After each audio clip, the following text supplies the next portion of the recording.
abraço, Vitor, querido Ivan. Como é que tudo estamos bem? aí? Vamos lá para mais um Ponte Aérea?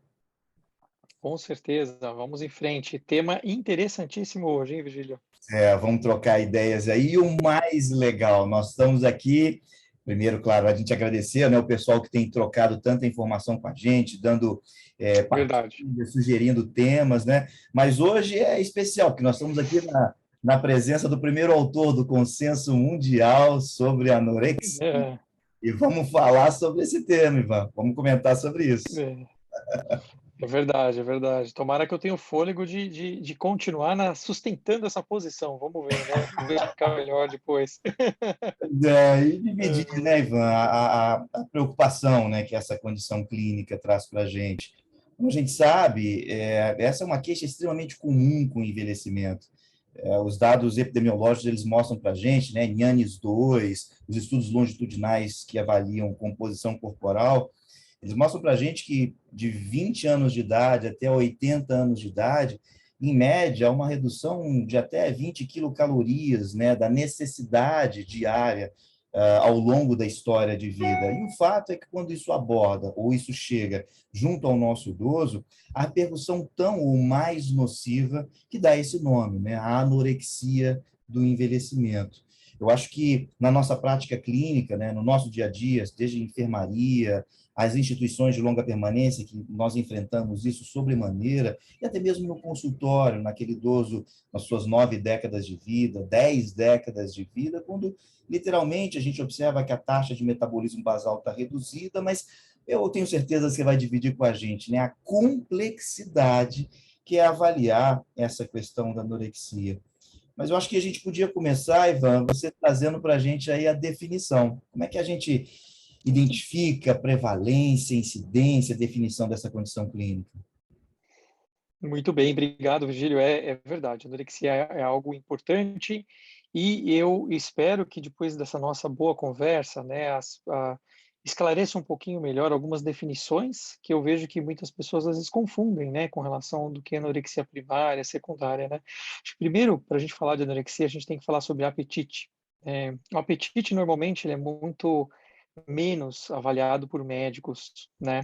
Então, eu sou um dos investigadores principais do estudo Engage, que está em andamento, que é uma avaliação, né, muito grande de profissionais de saúde com relação à avaliação do apetite e da anorexia, né, de pacientes. E o que a gente começa a ver é que as pessoas ficam muito preocupadas, Vigílio, com perda de peso, perda ponderal, né? E elas esquecem de perguntar sobre o apetite, sobre hábitos realmente alimentares que perfazem as necessidades e o drive da pessoa em adquirir alimentos, né? Então, eu vejo que geriatras ainda que perseguem um pouco mais a questão de apetite, nutricionistas também, mas outros profissionais que lidam muitas vezes esquecem isso e são impactados depois pela perda ponderal. Lembrando que a anorexia, posteriormente à perda ponderal, elas são etapas anteriores do surgimento de sarcopenia, fragilidade,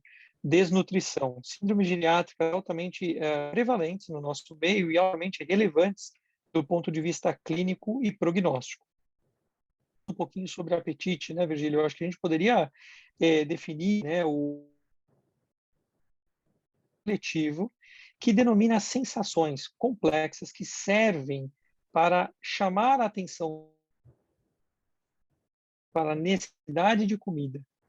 E ele é composto por sensações diversas que perfazem aí a fome e a saciedade, principalmente, e essas sensações tingem basicamente a pessoa a comer e também a parar de comer, assim como a ter o intervalo determinado individual entre as refeições. Então, essa é uma definição ampla que eu poderia citar com relação a o que seria o apetite, né? E o que seria a anorexia do envelhecimento? A anorexia do envelhecimento, então, é uma alteração primária, ou seja, ela não é secundária a uma doença específica. Vamos colocar um exemplo, um paciente com insuficiência cardíaca, por exemplo, comumente ele tem anorexia, muitas vezes por diversos mecanismos, desde cerebrais, hormonais e intestinais, né? Então, a anorexia primária é diferente da anorexia secundária, né? Fisiologicamente, como você já bem adiantou, conforme nós envelhecemos, a gente perde o apetite. Então, a gente perde um pouco diversos estímulos fisiológicos e também estímulos hedônicos, né? Do hedonismo alimentar, conforme a gente vai envelhecendo. Ah, Mais ou menos assim como a fragilidade, que poderia ser vista como uma desregulação, né, do processo do envelhecimento, o envelhecimento acelerado, a anorexia do envelhecimento, ou a anorexia primária do envelhecimento, simplesmente é uma aceleração desse processo, né, uma anomalia nesse processo, que eu vou pincelar mais ou menos algumas das origens disso, né, em termos fisiopatológicos, e que, então, retira esse paciente do platô da normalidade, passando ele a o que nós podemos definir, então, como uma síndrome geriátrica ou uma doença. Porque, às vezes, a anorexia não é tão claro. O paciente não chega, às vezes, no consultório falando eu perdi meu apetite, eu estou comendo mal. Então, ele chega por consequências de uma má alimentação, sintomas, às vezes, de isolamento social, sintomas depressivos. Por isso que a gente encara como uma síndrome geriátrica e tem múltiplas consequências, tá? Então, por isso que a gente fala que a anorexia do envelhecimento é um dos grandes gigantes da geriatria do século XXI. Em termos de prevalência, ela é altamente relevante, né? Nós estamos conduzindo agora uma revisão sistemática com meta-análise, tem vários autores ali, né? Inclusive a Andrea, né, que está aqui envolvida conosco também.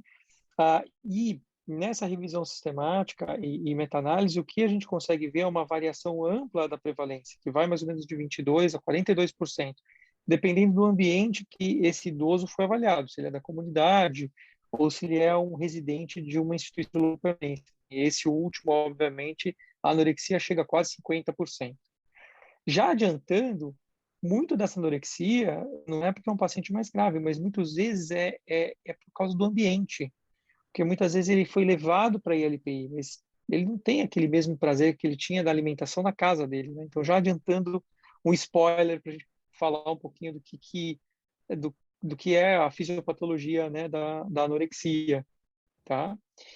E posso entrar na fisiopatologia já? Não. Não, não, claro, com certeza. Mas, assim, eu acho que talvez a relevância da condição clínica, ela tem, como você mesmo pontuou, né, Ivan? Eu acho que o marco fundamental, e é o que o esteio da geriatria traz para a gente, é antecipar, é estar sempre antecipando.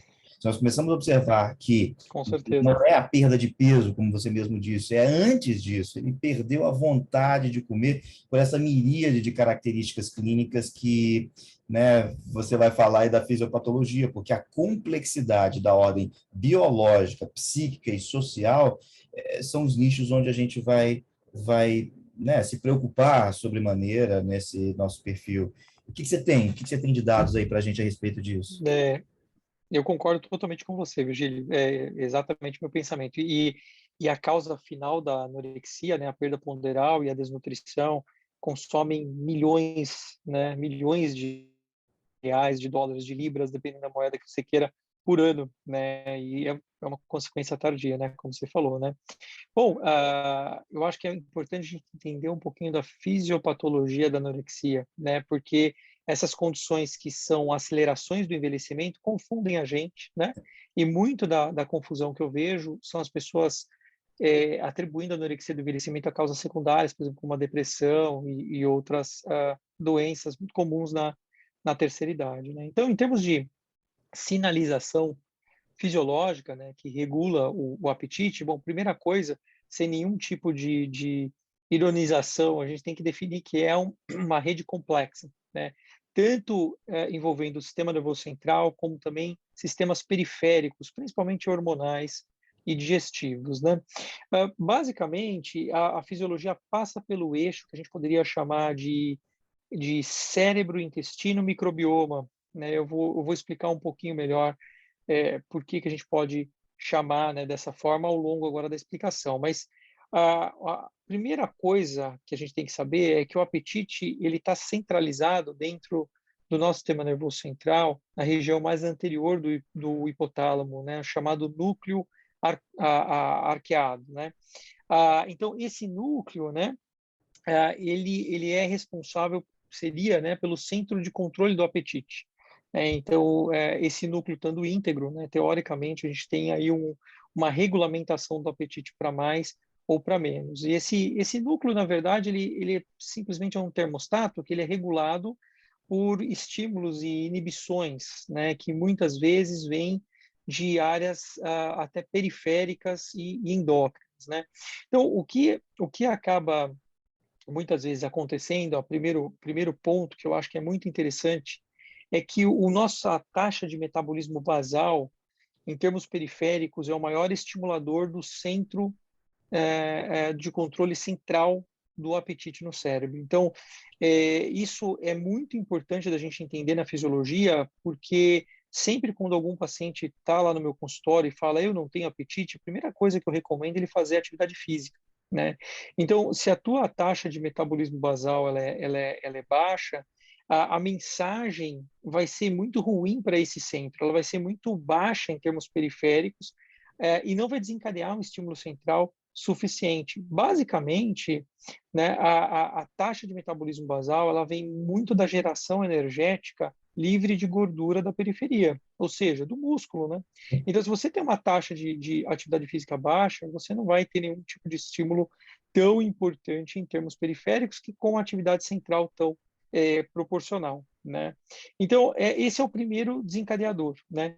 Quando você tem, então, essa mensagem metabólica que chega, né, da periferia lá para o nosso sistema nervoso central, um disparo fundamental hormonal seria a da grelina, né? A grelina, ela é um hormônio, né, que ele é muito disparado a partir do estímulo do centro central do apetite no cérebro, né? Então, a grelina, ela tem uma ação bidirecional, basicamente.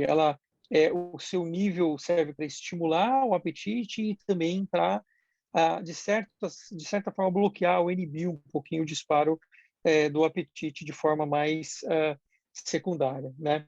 É, Dessa forma, então, esse é o nosso, vamos dizer assim, nosso primeiro disparo, né, do apetite. Mas, obviamente, quando a gente começa, então, a se alimentar, a gente tem que lembrar de outras etapas muito importantes em termos de fisiologia do apetite, né? Então, uma das primeiras etapas, quando a gente começa a ter o disparo do apetite, é o lobo frontal, né? Em que lá a gente tem o circuito de recompensa, né? Então, lá a gente vai ter uma memória de recompensa de coisas que a gente gosta. Então, por exemplo, confesso que antes aqui da aula do Ponte Aérea, né, eu consumi um chocolate, porque eu sou um cara formiga, eu gosto de doce, então o meu cérebro, ele acende, né, quando ele vê um doce. Então, estou brincando aqui com a gente para a gente não esquecer que é muito importante o nosso estímulo, né? Então, não adianta você botar uma carne sangrando na frente de um vegetariano. Ele não vai ter estímulo nenhum, pelo contrário, ele vai ter uma repulsa, né? E ele vai ter um bloqueio, uma hipossecreção de grelina, né? Muito mediada também pelo feedback negativo do córtex frontal.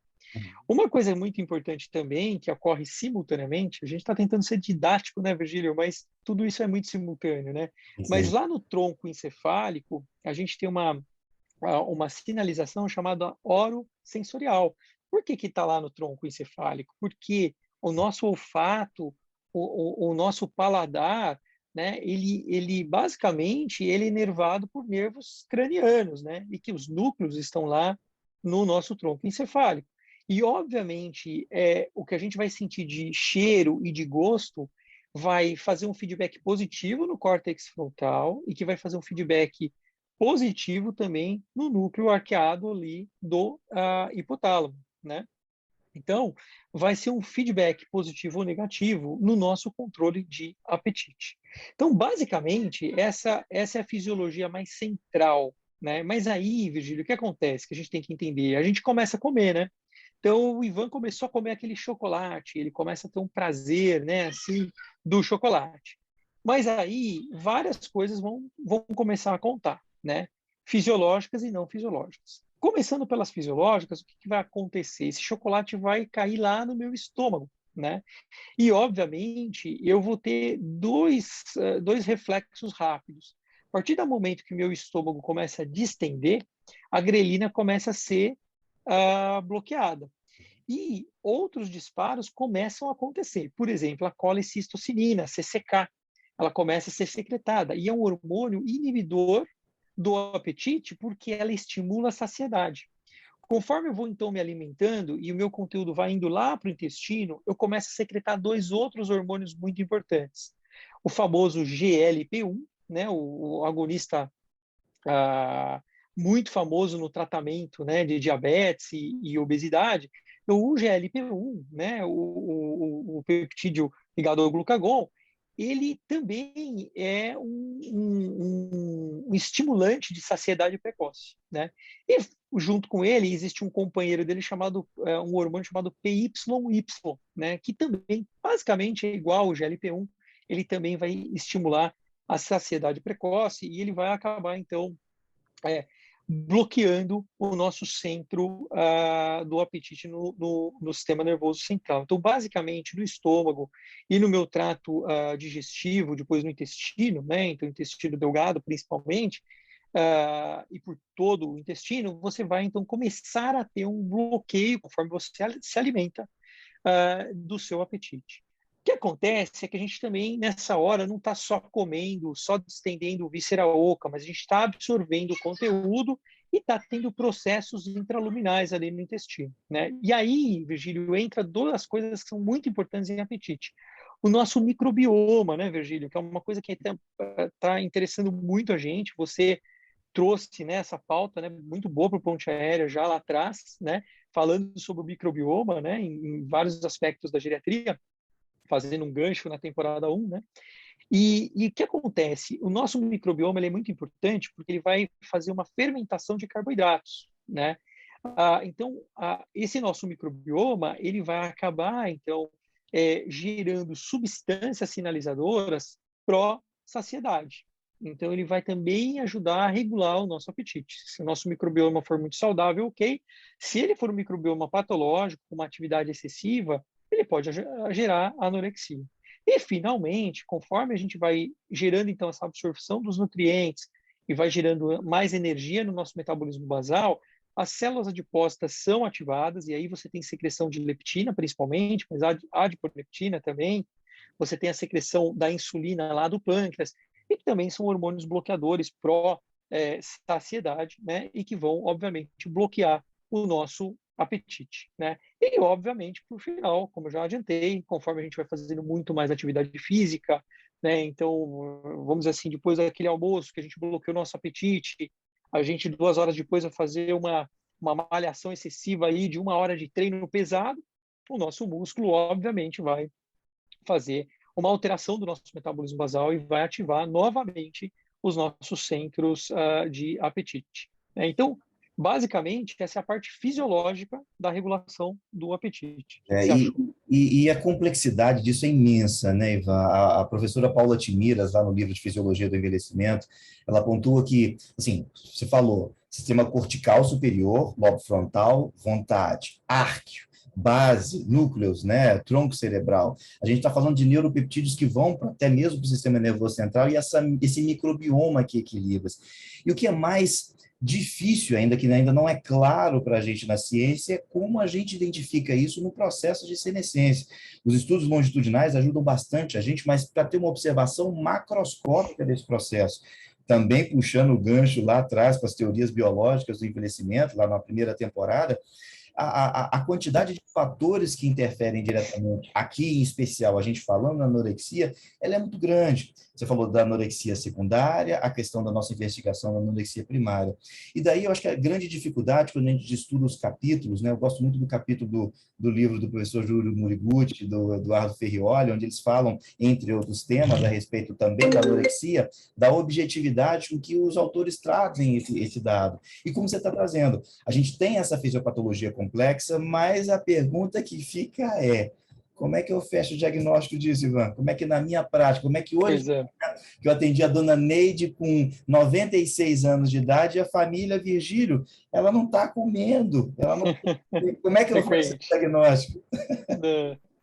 Pois é, bom, a primeira lacuna aqui, como você bem disse agora, né, tudo isso é muito bonito em termos fisiológicos, mas a gente ainda não tem um biomarcador. Por exemplo, vamos dosar grelina, vamos dosar CCK, a gente ainda não tem uma nota de corte para diferenciar o que é normal, senescência, do que é a doença, a anorexia. Então, isso já começa a complicar. O complicador, Vigílio, é o seguinte, que a anorexia, em termos fisiopatológicos, né, e eu deixei essa cereja para agora mesmo, eu já estava mais ou menos esperando que você, como bom clínico, já ia querer rapidamente o diagnóstico. Ela é baseada num tripé que vai além da fisiologia. E é aqui que é um ponto de inflexão difícil em geriatria. Tem dois outros componentes da anorexia, que são o hedonismo e o ambiente. Então, isso é crucial quando a gente pensa em alimentação. Então, sempre quando a gente entrevista um idoso com anorexia, a gente tem que, para fazer um bom diagnóstico, ver esses dois pilares, uma vez que a fisiologia não vai ter um marcador. Então, o hedonismo é aquele estímulo que identifica a pessoa com o prazer da alimentação, né? Então, eu estava animado aqui para encontrar o meu amigo Virgílio e gravar o Ponte Aérea, obviamente que chamou o chocolate, né? E eu tive prazer em comer ele antes da ponte aérea. Agora, imagina se eu sou um cara muito social e eu gosto de comer com pessoas e de repente, por alguma razão, eu tenho que passar dias comendo sozinho. Imagina se eu, que tenho essa característica, sou internado numa ILPI e aí eu começo a ter que sentar numa mesa com estranhos e comer ali com eles. Imagina se eu, Ivan, gosto sempre de comida quente e por alguma razão sempre me serve uma comida mais fria. Imagina se eu, Ivan, sou vegetariano e eu entro numa LPI que simplesmente não tem nenhuma filosofia vegetariana. E eu tenho que sempre lutar e convencer as pessoas para me, né, fazerem um cardápio adequado para alguém que é vegetariano. Então, esse aspecto do hedonismo alimentar é extremamente relevante.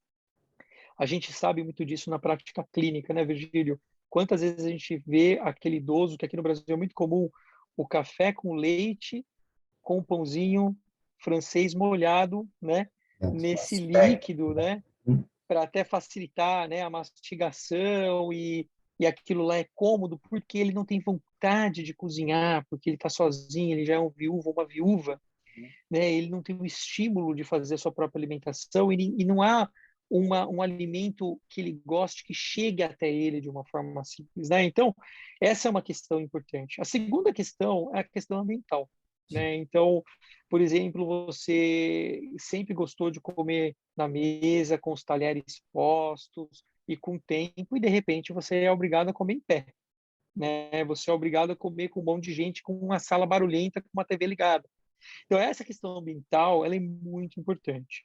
Eu poderia ficar aqui, Virgílio, falando com a gente durante horas só sobre hedonismo e só sobre ambiente, mas eu acho que vai cansar muito a todos nós.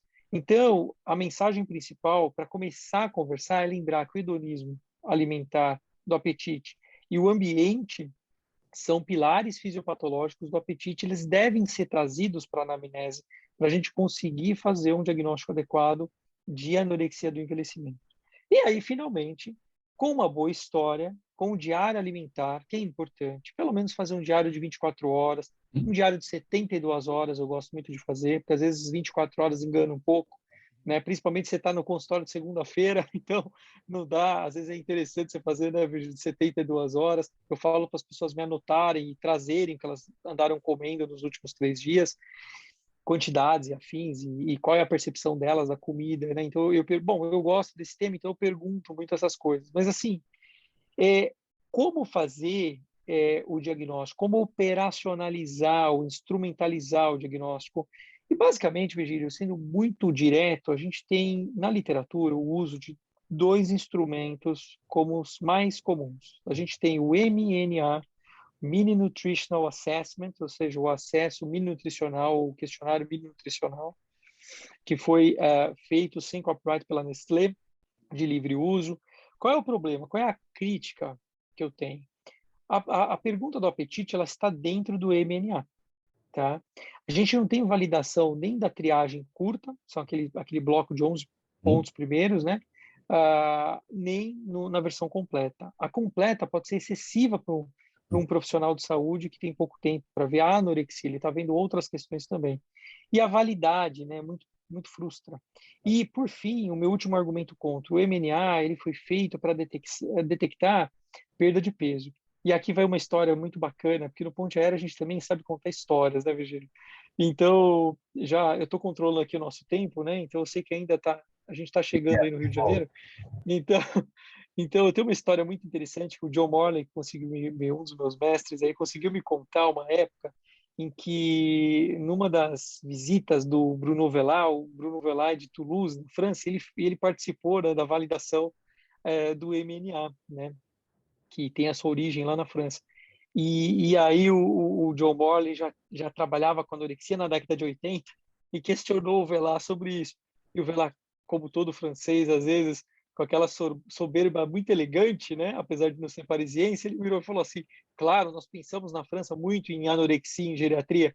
Aí o John Morley disse que falou assim para ele, falou assim, ah, sim, vocês usam o MNA? Sim, claro, o MNA. Aí ele falou assim, só tem um detalhe, vocês validaram para perda de peso, né? Que é um desfecho final horrível para quem tem perda de apetite. E o Bruno Velar ficou com a cara de tacho. E é verdade, essa história é muito para a minha vida, porque eu acho que não adianta a gente pegar e usar uma escala que vê o desfecho da perda de apetite, que é perder peso. E Uhum. você sabe muito bem, né, é muito melhor do que eu, que quando o idoso perde peso, é muito difícil ele recuperar o peso. Demora muito tempo, é muito oneroso, né? Então, basicamente, o que eu quero deixar aqui de mensagem é que talvez um instrumento mais prático, mais validado na literatura, mais publicado, seria o feito pela Wilson e pelo John Morley mesmo, lá em St. Louis, que é o SNAC. SNAC vem de Simplified Nutritional Appetite Questionnaire. SNAC seria, traduzindo para o português, né, ainda com uma tradução mais ou menos, que a gente fez uma adaptação aqui no Brasil, eu, a querida Sandra a Lima Ribeiro, né, a Mariana Zuqueran, a gente publicou a tradução e a validação aqui do SNAC em termos psicométricos, né, e a gente traduz como um questionário simplificado nutricional e de apetite, né. Então o SNAC é um instrumento muito amigável, né, para nossa prática clínica, né. Então basicamente o SNAC ele é um questionário muito rápido, ele é baseado na escala de Likert. O que é isso para o nosso ouvinte aqui? É quando a gente lança, por exemplo, uma frase incompleta, uma pergunta que você tem que completar com determinada resposta, e essa resposta é dada por alternativas, tipo A, B, C, D e E, né? Então, basicamente, como é que é o SNAC, né? O SNAC, ele tem a primeira pergunta, ela fala o seguinte, olha, meu apetite é, e aí você escolhe a melhor alternativa. Muito pobre, pobre, na média, bom, muito bom. A segunda pergunta do Snack é, bom, quando eu como, né? O que acontece quando eu como? E aí as 5 alternativas seriam, né? Olha, eu me sinto cheio depois que simplesmente eu, eu, eu coloco poucas colheres na boca, mais ou menos depois que eu como um terço da minha refeição, eu me sinto cheio quando eu comi metade da refeição, ou eu me sinto cheio basicamente quase quando eu comi tudo, ou dificilmente eu me sinto estufado ou cheio, vamos dizer assim, quando eu estou comendo. A terceira pergunta do snack é sobre o sabor, né, da comida, né? Então, se a comida ela tem um sabor muito ruim, ruim, médio, bom, muito bom. E, finalmente, a quarta e última pergunta é, normalmente, quando eu como, né, normalmente eu como, o que eu como? Então, menos de uma refeição ao dia, uma refeição, duas, três, ou mais de 3 refeições ao dia. E como que a gente pontua o snack, né? Cada uma dessas alternativas, Vigílio, A, B, C, D e E, vale uma numeração. Então, 1, 2, 3, 4 e 5, respectivamente. Então, você vai somar todas essas respostas dessas 4 perguntas e, obviamente, a soma disso, né, vai dar 20, né, no máximo, né? E o número mínimo, obviamente, né, vai dar 4, né, porque é de 1 a 5. E quem é a pessoa com anorexia? É toda vez que eu tenho um score menor que 14.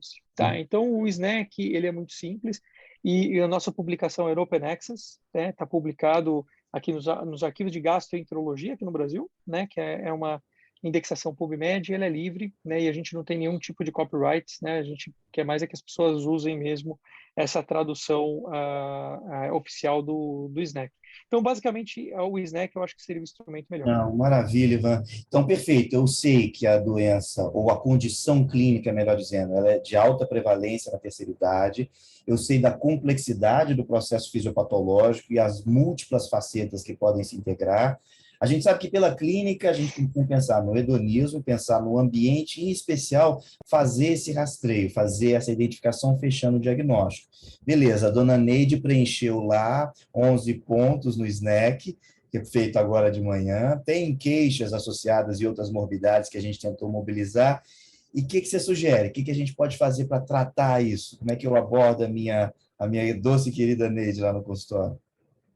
E isso vale US$ 1 milhão, né? Então, assim, se você Pois quer a é. opinião de um amigo, que eu nunca vou te cobrar nada. Então, bom, primeira coisa, Virgílio, eu tentaria convencer essa boa senhora que ela tem que aumentar o metabolismo basal. Isso é fundamental, ela tem que fazer exercício. Eu, Virgílio, gosto muito de musculação, porque a gente tem uma contração muscular mais vigorosa e, teoricamente, a gente consegue elevar melhor o metabolismo basal, Virgílio, por mais horas. Um exemplo aqui da fisiologia do esporte, né? Se você faz musculação, durante as próximas 8 horas você fica em atividade basal do seu metabolismo alterado. Se você corre, por exemplo, 1 hora, 1 hora e meia depois, você já não tem mais a mesma atividade que foi desencadeada pela corrida. Então, a caminhada é a mesma coisa. Eu uso a caminhada como sendo uma ponte, mas eu deixo bem claro que quem tem anorexia tem que fazer musculação. Uma outra questão muito importante é a gente lembrar do hedonismo e do ambiente. Então, a gente tem que olhar quem está na nossa frente, mesmo aqueles pacientes que às vezes estão muito comprometidos, né? A gente não pode esquecer disso, né? Então, o que ele gosta de comer? Eu lembro que eu tenho um paciente muito querido meu de 100 anos, né? Que eu falei dele hoje com o filho, e ele teve uma anorexia do envelhecimento em determinado momento. Não tinha nenhuma outra causa orgânica, né? Eu excluí todas as causas. E, e aí eu sei que ele chegou e falou assim, olha, eu babo quando eu lembro daquele leitãozinho com gordura natural que minha mãe fazia. E ele fazia assim, é que eu tô salivando. Ao frontal, ao Então, frontal. eu achava uma graça. Tanto é que, quando ele fez 100 anos, eu fiz uma proposta para a família, que estava muito preocupado com a alimentação dele, que, pelo amor de Deus, mandassem fazer aquele leitão Leitãozinho para para ele. ele, né? Porque ele me procurou sarcopênico, né? Ele estava pré-frágil, sarcopênico, quando ele me procurou. Ele tinha uma anorexia. E aqui, o grande exemplo, eu acho que quando a gente vai tratar a anorexia do envelhecimento, procure as causas secundárias. Vamos falar um pouco das causas secundárias: insuficiência cardíaca, insuficiência renal, cirrose hepática, insuficiência hepática, né? Enfisema, a demência, depressão, hipotiroidismo, hipocortisolismo, hipercalcemia, tá? Então são causas muito frequentes, né? Infecções agudas, né? Então são causas muito importantes de anorexia do envelhecimento. Drogas, cuidado com as drogas. Opioides, paciente aqui com dor crônica. Rivastigmina, que a gente usa às vezes para tratar a doença de Alzheimer e outras demências. Diazepam, né, é uma droga que está muito ligada à anorexia.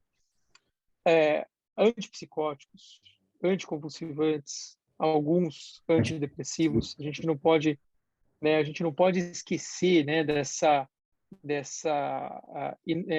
quantidade de compostos, né? Polifarmácia, eu já deixaria aqui a polifarmácia também, por que não? Né? Inibidores da MAO, por exemplo, né? Medicamentos parkinsonianos, antiparkinsonianos, né? Então, são causas que tem que estar na nossa cabeça para a gente tentar afastar a anorexia secundária, né? Porque aí o tratamento tem que ser esse, na verdade, a gente bloquear a causa. E aí, Virgílio, eu queria, por fim, lembrar que a gente não tem drogas, basicamente, muito bem estabelecidas. Os trials são pequenos, tem um número pequeno de idosos envolvidos, né? E já foram avaliados, por exemplo, os mais que tem alguma coisa promissora, a ornitina, que é um aminoácido, e o megestrol, que seria um anabolizante, né? O grande problema é que a ornitina tem um tamanho de efeito pequeno, e o megestrol ele pode dar embolia, né? Quer dizer, ele pode dar câncer, né? Quer dizer, é um anabolizante e a gente vai talvez ter um pouco de receio, ainda é evidente, ainda algo controverso, ainda que promissora, né? Então a gente precisa ainda desenvolver outras coisas. No mercado a gente tem vários orexígenos que a gente usa, né? Então buclizina, cipraptadina, mas a validação disso para a terceira idade é zero, né? Então a gente também tem que desenvolver trials. E por fim o canabidiol, né? Também uma a substância vamos dizer assim, mais nutracêutica, né, mais derivada aí de ervas, né, não um produto químico industrializado sintético, né? E o canabidiol, o CBD, tem algo promissor, vamos dizer assim, para ser utilizado na anorexia, e mesmo alguns canabinoides sintéticos, o dronabinol, por exemplo, né, ele já foi, até tem um estudo pequeno, do próprio John Morley, Sim. tentando ver em anorexia, e tem algumas questões que podem ser promissoras, mas a gente ainda não tem uma evidência robusta. Justamente. Eu acho que talvez, né, para a gente já pousando agora, o piloto já está taxiando, dizendo para a gente que Chegando. a passagem chegando, é que é isso, Tá né? falando para apertar o cinto aqui. Pois é, a complexidade dessa condição, como você muito bem disse, a gente tentar no primeiro momento tentar encontrar as causas secundárias, que é o papel principal nosso nesse momento.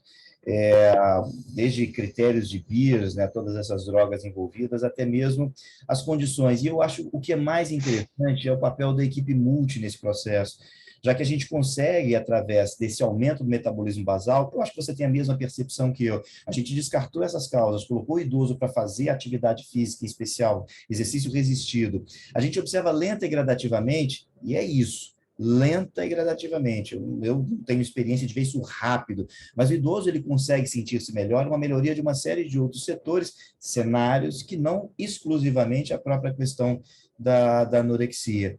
Te digo que Dona Neide pontuou bem, a gente tirou drogas dela hoje, a gente promoveu um contato com a colega da educação física para poder fazer um trabalho, e ela se comprometeu a fazer o exercício. Eu trago cenas para vocês nos nossos próximos voos de como ela evoluiu nisso tudo, tá? Não seria menos de você. Acho que a mensagem final, talvez a mais importante, é que toda síndrome geriátrica há um melhor manejo interprofissional. Então, você imagina um geriatra com algum promotor de atividade física, educador físico, fisioterapeuta e um nutricionista, né? Eu acho que é um time sensacional. Acrescenta aqui um terapeuta ocupacional, muitas vezes para readaptação alimentar.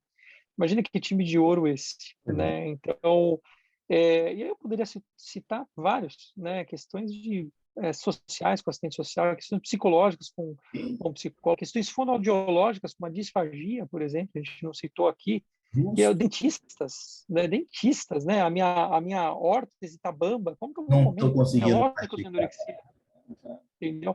Olha que lindo, né? A geriatria é interprofissional. Isso é eu acho que é a maior mensagem que a gente pode citar os nossos ouvintes aqui. Se a gente pegar grandes atuantes aí na área da anorexia, todos terminam, na verdade, as suas revisões, os seus artigos, sempre da mesma forma, que talvez a melhor forma de se tratar a anorexia seja multidimensional e interprofissional. Eu acho que é a grande conclusão, né, e que aqueles que conhecem pouco a geriatria zombam, acham que a gente sempre simplifica as coisas falando esse chavão, mas quem entende de geriatria e gerontologia sabe que isso é o cerne da especialidade. Justamente. É isso, Ivan. Obrigado pelo ótimo papo. Muito bom. Nos vemos em Com 15 certeza, sempre. dias. E obrigado a todos aí pela audiência, pela partilha. Surgiram temas. Estamos aí, a gente, nessas partilhas boas, né? Sempre no Ponte Aérea. Obrigado, Ivan. Continue com os bons comentários, pessoal. Muito obrigado aí por apoiar a nossa iniciativa, viu? Grande abraço. Um abraço. Tchau, Tchau. Virgílio. Abração.